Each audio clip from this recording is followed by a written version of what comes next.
Monsieur le Président, Madame la Ministre, on ne peut pas à la fois appeler à une plus grande souveraineté numérique et opter pour de l'achat public non européen dès que l'occasion se présente. VisiBrain est le seul acteur français indépendant spécialisé dans la veille stratégique des réseaux sociaux, le fameux social listening américain. Depuis 2017, cette société d'ingénieurs française équipe plusieurs ministères et administrations de l'État. Son expertise permet d'assurer une veille en temps réel sur les réseaux comme X, TikTok, Telegram et LinkedIn, mais aussi de suivre les tendances pour anticiper des crises et lutter contre la désinformation. Un tel outil est clé dans l'analyse de l'opinion publique à partir de données par nature extrêmement sensibles. Il serait irresponsable dans le contexte géopolitique d'abandonner aux puissances étrangères cette mine informationnelle si vitale pour nombre de nos services assurant renseignement, sûreté et sécurité. Le service d'information du gouvernement a pourtant décidé d'écarter son prestataire national historique qui a eu la meilleure note technique au profit de Talkwalker. Rachetée par la société canadienne Hootsuite en 2024, sous capitaux américains, cette solution est hébergée sur des infrastructures soumises au Cloud Act.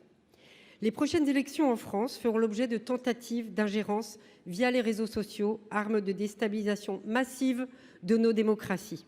On l'a bien vu aux États-Unis comme en Roumanie.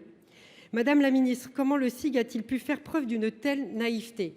L'offre concurrente retenue ne couvre même pas TikTok, alors que 70% de ses utilisateurs français ont moins de 24 ans. Le seul critère en sa faveur est son prix, anormalement bas. Ce vil prix est-il, Madame la Ministre, celui de notre souveraineté? Je vous remercie. Pour vous répondre, la parole est à la ministre déléguée en charge de l'intelligence artificielle et du numérique, Madame Schapaz. Monsieur le Président, Mesdames, Messieurs les sénateurs et sénatrices, Madame le sénateur, je vous remercie pour cette question parce qu'elle est fondamentale dans l'époque actuelle quand il s'agit de parler de souveraineté numérique. Oui, le service d'information du gouvernement, lorsqu'il a remis en jeu un certain nombre des lots qui l'aident sur un certain nombre de tâches, dont celle que vous avez mentionnée, a pris une décision qui conduit à la situation actuelle. Cette décision, c'est que sur 4 lots, 3 ont été attribués à des sociétés françaises, Bloom, Trajan et Deep Opinion, et 1 a remplacé une société française par une société canadienne que vous avez citée, Talkwalker. Alors je pourrais vous dire, et je vous le dis bien sûr, que le marché était conforme, que oui, cette société, Talkwalker, avait des prix bien plus intéressants que les sociétés françaises en lice pour ce marché. Je pourrais vous dire que non, il ne s'agit pas de données sensibles puisqu'il s'agit de données publiques et que les serveurs sont hébergés ici en Europe. Pour autant, je crois que vous connaissez ma conviction, ce type de décision, c'est inadmissible.